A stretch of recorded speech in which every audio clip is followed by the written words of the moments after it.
Gracias, don Henry Ebrard, economista, asesor de la Asociación de Industriales de Herrera y de otras organizaciones empresariales.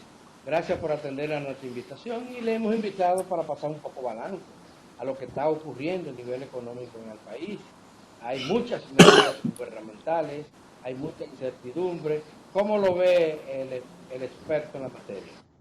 No, primero, muchísimas gracias a ustedes por la invitación a su prestigioso programa, que siempre un punto obligado pasar con ustedes. Entonces, y más en este momento donde es verdad que es, como lo dijiste, Alberto, muy complicado todavía el panorama económico. Se está empezando a hacer proyecciones. Lo que yo creo donde sí hay una sola seguridad es que esto es la peor crisis económica, social y sanitaria que le ha tocado vivir el mundo global desde el 1929, la Gran Depresión.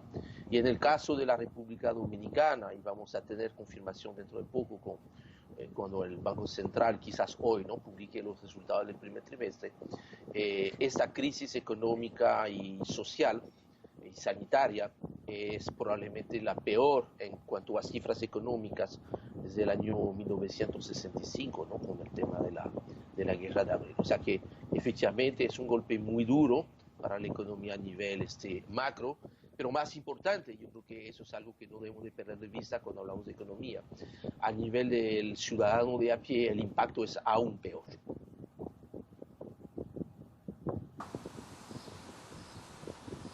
¿Cómo ha visto el manejo de esta crisis por parte del gobierno, las medidas que ha adoptado? Bueno, mira, definitivamente, y parece ser algo recurrente si observamos lo que está pasando en los demás países, parece que la magnitud de esta crisis, y que en el caso de la República Dominicana se ha convertido en una especie de tormenta perfecta.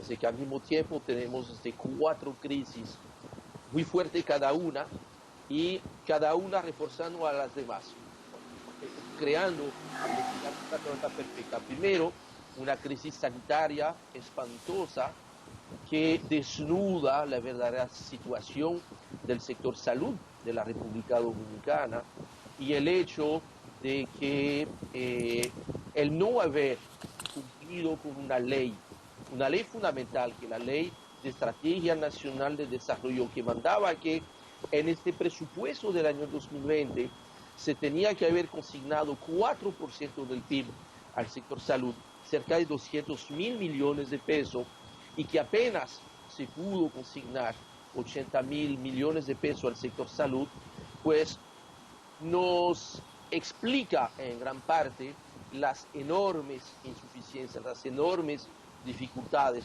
en la parte sanitaria. En la parte social, el hecho nuevamente que, al igual que en el caso del sector salud, no se ha cumplido con una ley esencial, en este caso la Ley de Seguridad Social, que tiene ya casi 20 años de haber sido aprobada, contemplaba de que se iba a implementar un seguro de desempleo.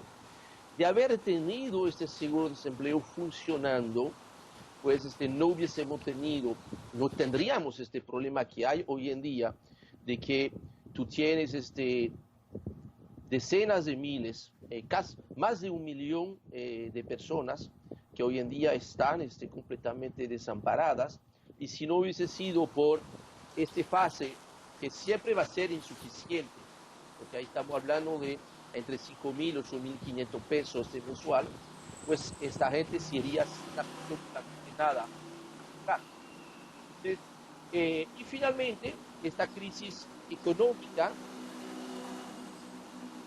la, la caída del Producto Interno Bruto sea mayor al 5-6% de este año, y finalmente todo esto nos agarra en un momento que es una crisis político-institucional, toda la dificultad que se ha producido desde el año pasado, desde las primarias hasta la fecha probable de las elecciones el 5 de julio. Frente a eso, vemos que efectivamente ha sido muy difícil el manejo del sector oficial. Algunas cosas hay que saludarlas, obviamente medidas como el FASE, que no estaban previstas en ninguna ley, pues buscó atender las primeras necesidades de tanta gente, pero ahí vemos cómo hace falta ahora rediseñar el presupuesto del año 2020, porque el presupuesto actual está ya en el zafacón de la historia económica, y para que este presupuesto, ese nuevo presupuesto 2020, contempla un paquete agresivo de medidas que permita que la economía a partir de junio o julio empiece a volver a una nueva normalidad y que en el proceso no estemos desapareciendo miles y miles de pequeñas empresas que van a ser clave y fundamental para la recuperación económica de la República Dominicana. Henry, a propósito de eso, Henry, ¿cuánto tiempo más tú crees que será necesario para que empiece, como en muchos otros lugares, de alguna manera a organizarse lo que se ha denominado la convivencia con el virus, porque se sabe que va a durar meses y se supone que no podemos pasar meses indefinidos sin trabajar? ¿Cómo y cuándo tú crees que debe de iniciarse ese proceso bajo control? ¿O es preferible que siga la gente rompiéndolo como le dé la gana a cada quien? No, efectivamente, tú tienes toda la razón ahí, Juan Bolívar. Actualmente tenemos el peor de los dos mundos. O sea, de un lado, estamos supuestamente en una cuarentena económica, pero esta cuarentena no es la misma para todos.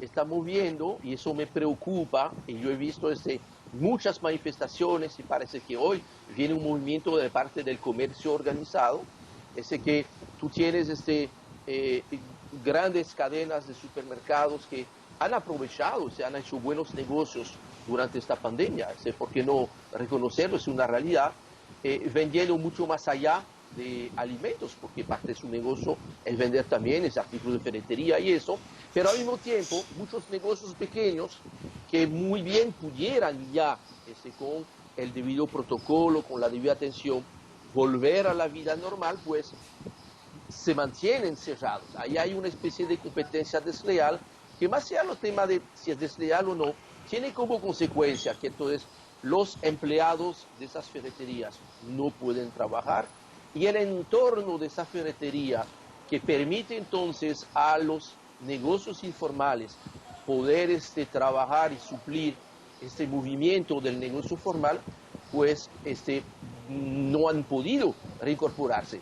Es por eso que estamos viendo, especialmente esta semana, pareciera mentira de que había cuarentena en el país, tapones en las calles, porque no se puede seguir manteniendo a la gente sin ingreso, con ingresos realmente menores, seguir con esta situación.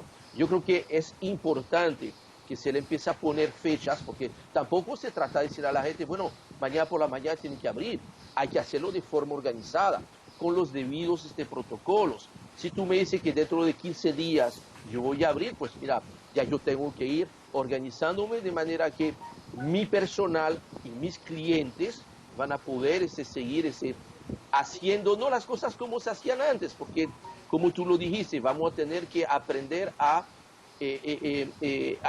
vivir con coronavirus hasta que aparezca eventualmente una vacuna. Eso me parece un punto fundamental y yo siento en este caso que el equipo del gobierno pudiera hacer un mejor trabajo y mandar señales más claras. Lo que hemos visto en los últimos días, desde la semana pasada, es como un discurso cacofónico. Un ministro te dice una cosa, otro ministro te dice otra cosa y no tenemos claro realmente cuál es, en fin de cuentas, la intención final del presidente, que es el que debería de hacer el arbitraje y tomar las decisiones. Es importante que ya empecemos a regresar en las actividades y fíjate, Juan Bolívar, ayer en el caso del sector turismo, que es el sector probablemente más afectado de todos, he visto una declaración muy preocupante de la presidenta de Azonadores, Paola Ranieri, que mencionaba de que para las grandes cadenas internacionales instaladas en el país, si no logran abrir en el mes de julio, van a estar esperando el mes de diciembre para retomar las operaciones. Entonces, yo creo que es urgente que aprovechemos esa segunda quincena de mayo para ya definir las fechas de apertura, porque no todo el mundo tiene que abrir al mismo tiempo pero sin duda alguna ya no se puede seguir con esta falsa cuarentena a nivel de los negocios. Bueno, otra cosa, Ebrard me Henry, dijo esta que no semana la Sí, operación Juan, del sí. Banco Central que le recompró 40.000 millones de pesos a la AFP para que esto a su vez lo compraran a Hacienda. Eso no es dinero inorgánico en última instancia, Henry.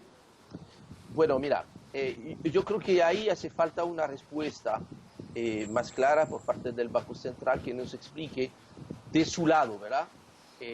Cómo ha terminado haciendo esta transacción. Porque ahí yo creo que hay varias partes que ver. Está el tema del Banco Central y ahí yo creo que lo más adecuado es hacerle la pregunta al Banco Central y que responda el Banco Central, que hasta el momento no lo ha hecho y acostumbra a hacerlo. Entonces vamos a esperar a ver que nos expliquen técnicamente realmente cómo lo han hecho para poder definir si realmente fue o no, qué es lo que parece.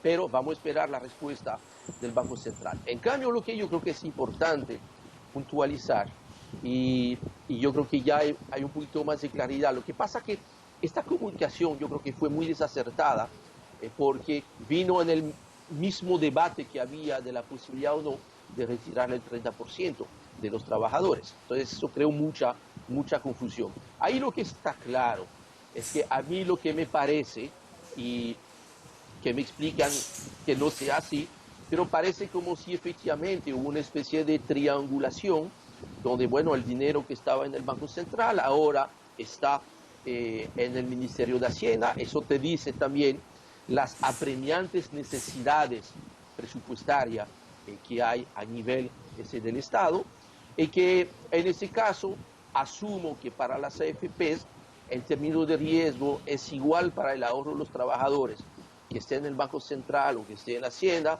es el mismo nivel de riesgo. La CIPEN te clasifica eso como inversión con la mayor clasificación.